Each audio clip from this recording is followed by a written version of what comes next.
तशरीफ रखिए।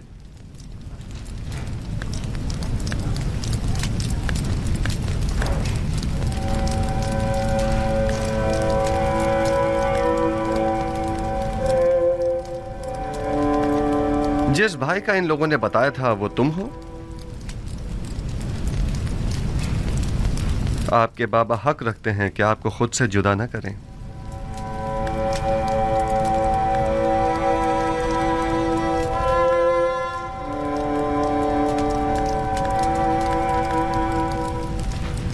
आप लोगों ने मिस्र आने में काफी देर लगा दी। आपको तो जल्दी आना था ना? आपने फरमाया था कि छोटे भाई को लिए बगैर हम मिस्र ना आए। दरअसल हमारे बाबा बिन्यामीन को मिस्र भेजने की इजाजत नहीं दे रहे थे। दर हकीकत बाबा को राजी करने में इतना वक्त लग गया।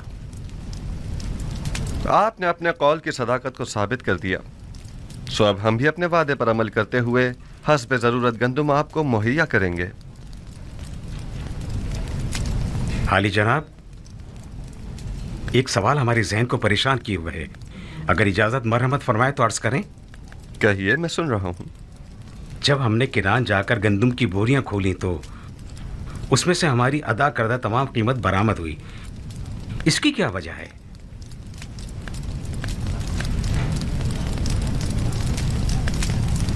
हमसे कोई खता हुई जो हमारी अदा करदा तमाम कीमत यूं वापस कर दी गई है? आप क्या समझते हैं? शायद हमारी आजमाइश मकसूद हो, ताकि देखें कि हम वो सिक्के वापस लौटाते हैं या नहीं।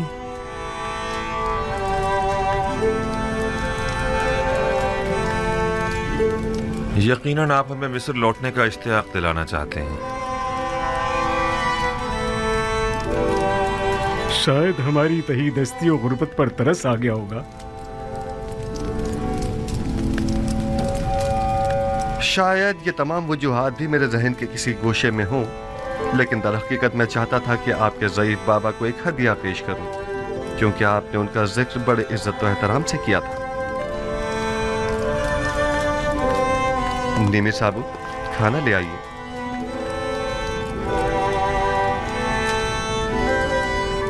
मैं चाहूंगा कि वो भाई जो एक माह से हैं वो एक दूसरे के मुकाबिल बैठें।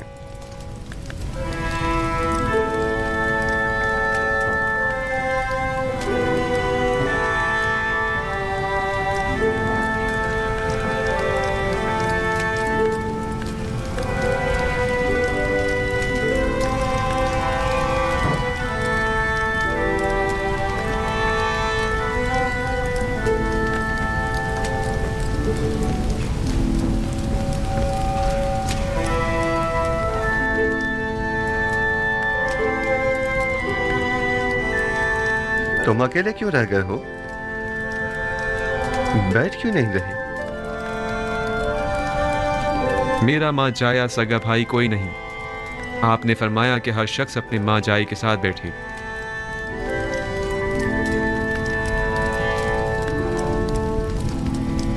अगर पसंद करो तो मेरे साथ बैठ सकते हो।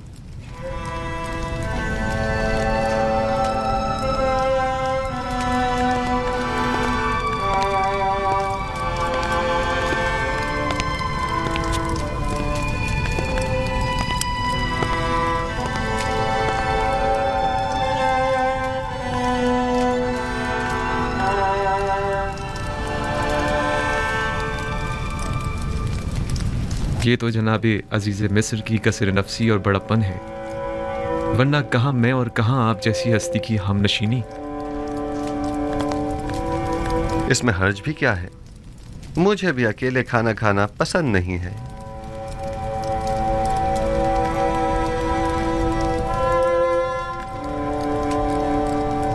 तुम्हारा चेहरा बहुत खूबसूरत और दिलनशीन है। ये बताओ, अपने बचपन की कोई बात याद है तुम्हें? मेरा बचपन मेरे भाई यूसुफ के साथ गुजरा है, लिहाजा मुझे सब बातें याद हैं। बाबा के बारे में कुछ बताओ। वो बहुत ज़ईफ हो चुके हैं। भाई के गुम हो जाने के गम ने उन्हें मजीद बूढ़ा भी कर दिया है और नाबीना भी। अब उन्हें बड़ी मुश्किल से दिखाई देता है। हमने उन्हें कितना ही समझाया कि यूसुफ को भूल जाएं, मगर कोई फायदा नहीं।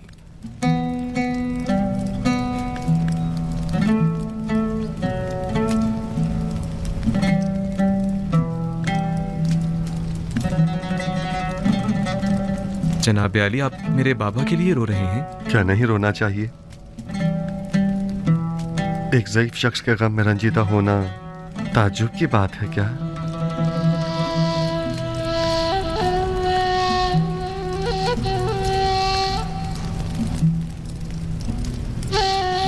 क्या तुम्हारा भाई मर गया है? इन लोगों का कहना है कि यूसुफ को भेड़ियों ने खा लिया है। ये तो मुझे भी बताया गया है, लेकिन मेरा नहीं ख्याल कि इसमें कोई हकीकत हो। क्या ऐसा मुमकिन है कि 10 भाई खड़े देखते रह गए और आपके भाई को भेड़िया खा गया?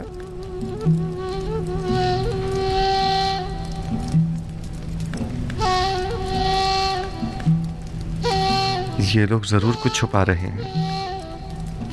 मेरा ख्याल है तुम्हारा भाई जिंदा है।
देख रहे हो खुदा ने बिन्यामीन को कैसी इज्जत इनायत की है। पहुंचे देर ही नहीं हुई कि अजीज मिस्र की हमनशिनी भी मिल गई।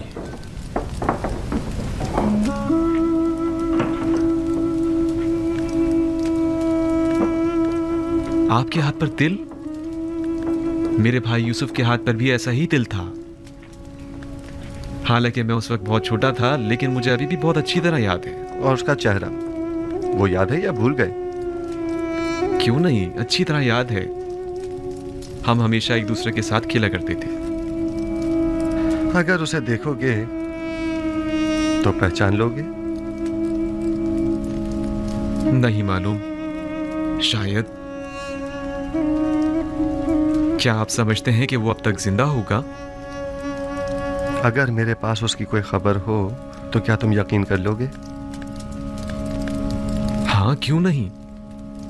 भला अजीज मिस्र से ज्यादा कौन रास्त को हो सकता है? वादा करते हो कि अगर यूसुफ को देख लो तो फिलहाल अपने भाइयों से कुछ नहीं कहोगे और ना ही यूसुफ के मुतालिक बताओगे?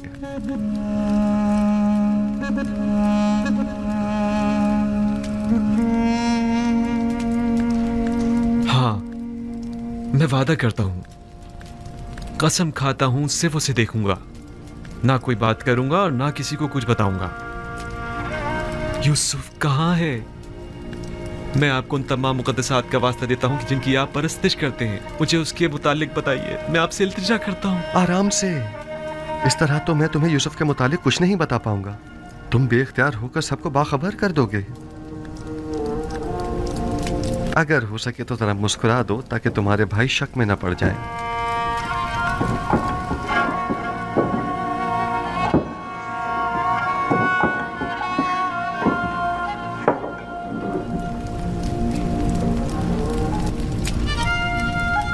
देख रहे हैं कि मैंने खुद पर काबू पा लिया है। खुदारा आप तो कुछ बता दीजिए जनाब। बताइए, यूसुफ कहाँ है? यही है। यहाँ मौजूद अफराद में से एक यूसुफ है।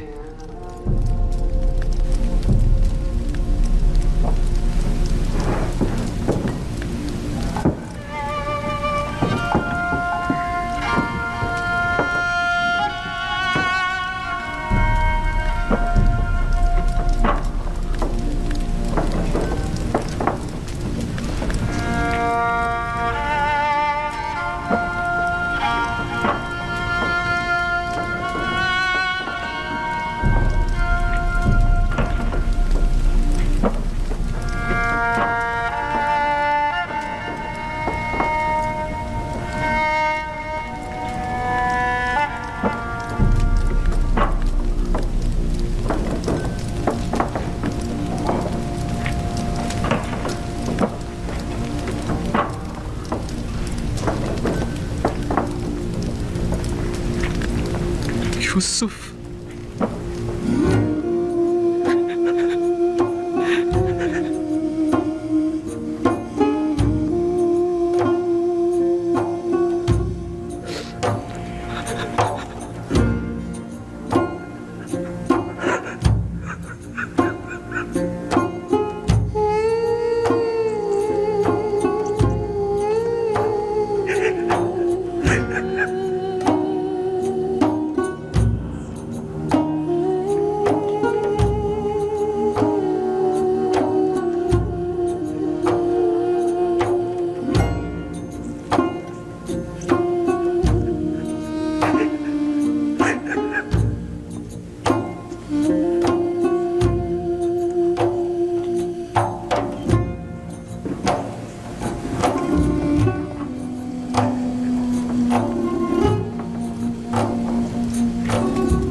आली जनाब, खुद पर काबू रखें, ऐसा ना हो ये लोग सब समझ जाएं।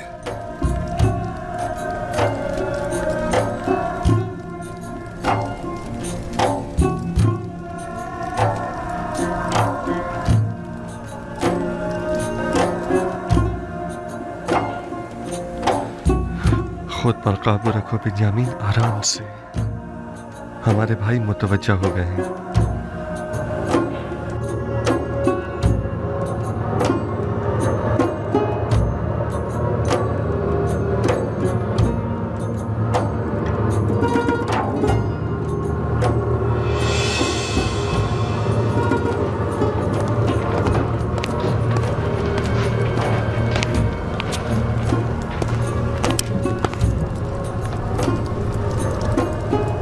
क्या हुआ? क्या पागल हो गए हो? अजीज मिस्र के सामने इस तरह हंसने और रोने से क्या मतलब है तुम्हारा? अजीज मिस्र ने जब बाबा के मुतालिक पूछा तो बाबा की ज़ईफ़ी और बीमारी का जिक्र करते हुए मुझे रोना आ गया। और वो हंसी किस लिए थी? हंसी? अजीज मिस्र कहने लगे कि क्या तुम छोटे बच्चे हो जो बाबा की दूरी बर्दाश्त नहीं हो पा रही। उस पर मुझे हंसी आ गई। अजीज मिस्र तुमसे इतनी जल्दी बेतकल्लुफ हो गए, ये ताज्जुब की बात नहीं। बाबा जनाब बिन्यामीन को अंदर बुला रहे हैं।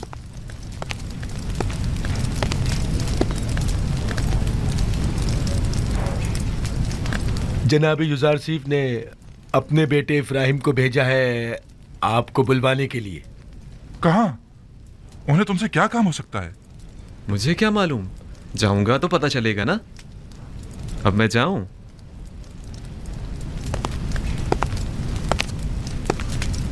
मैं यकीन से कह सकता हूं कि जरूर कुछ ऐसा होने वाला है जिससे हम सब बेखबर हैं।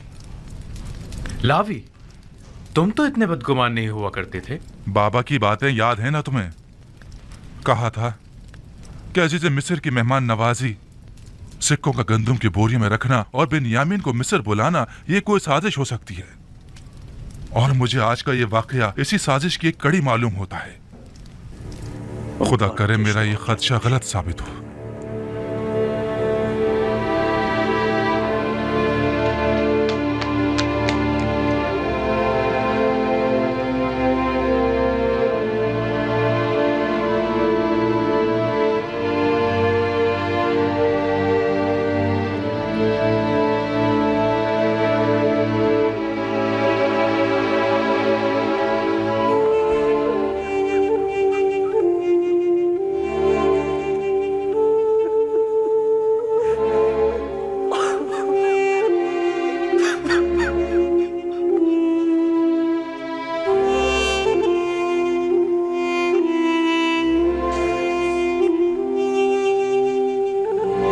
मेरा भाई।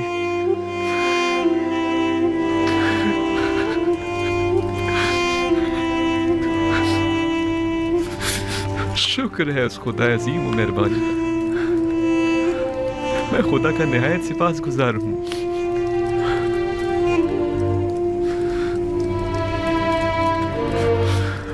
छत्तीस साल का तवील इंतजार निहायत सबर आसमा हुआ करता है।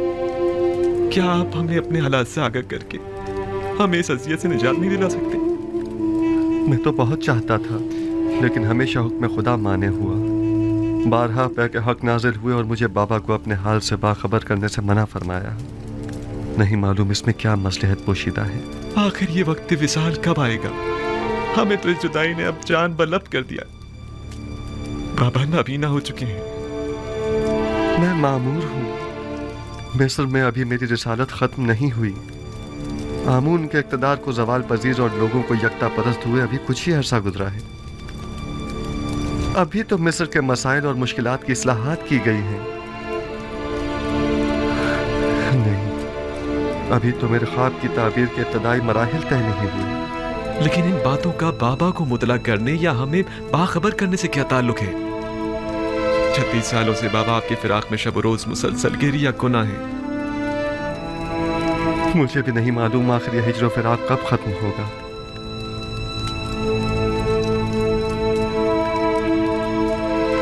तुमने बताया कि बाबा मेरे फिराक में गिरिया गुनाह रहते हैं? हाँ, बिल्कुल ऐसा ही है। और मेरे बाद तुमसे वाबस्ता हो गए? इतना कि मेरी एक दिन की दूरी भी बर्दाश्त नहीं होने। वो मेरे चेहरे में आपका चेहरा देखते हैं, वो मुझ में आपको ढूंढते हैं, यहां तक कि वो मुझसे ही आपकी खुशबू सूंघते हैं। मेरा ख्याल है कि मैं इस फिराक की वजह और इस हिज्र के सबब को समझ रहा हूं। खूब, क्या वजह है? तुमने हमारे जद इब्राहिम और हमारे चचा इस्माइल का वाकया तो सुना है ना? हाँ, कई बार। आपकी मुराद इस्माइल की कुर्बानी करने से है? बाबा का माजरा भी उनसे कुछ मुख्तलिफ नहीं है। मैं तुम्हें मिस्र में रोक लेना चाहता हूं। क्या तुम राजी हो?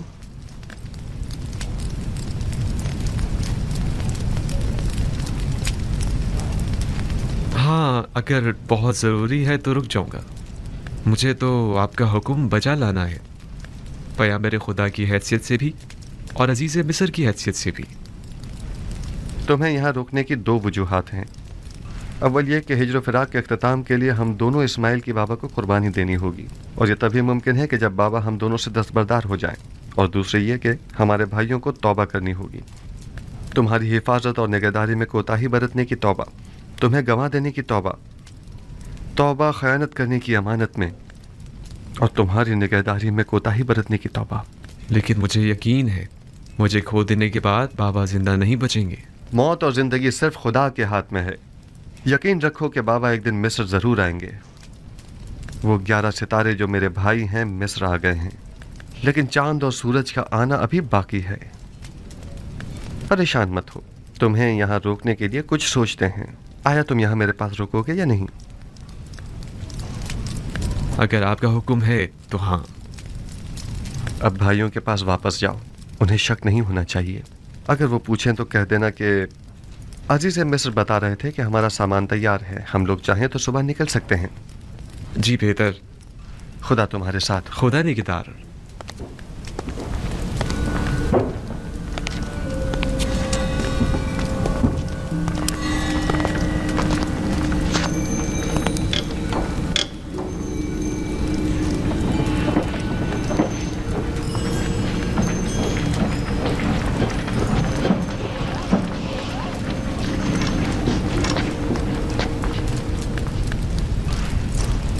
अजीज मिस्र ने तुम्हें क्यों बुलाया था? हम तो समझे कि बाबा का अंदेशा सच साबित हो गया। नहीं, परेशान मत हूँ।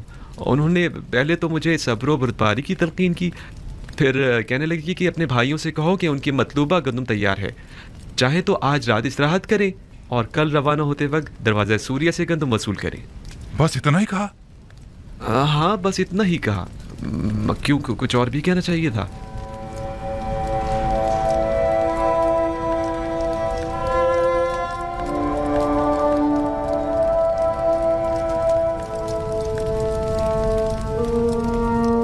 खुदाया, मैं अपने भाइयों को तौबा करवाने और बाबा के दिल से अपने भाई की मोहब्बत निकालने के लिए बिन्यामीन को यहाँ अपने पास रोकना चाहता हूँ। लिहाजा बिन्यामीन को यहाँ रोकने के सिलसिले में मेरी रहनुमाई फरमा।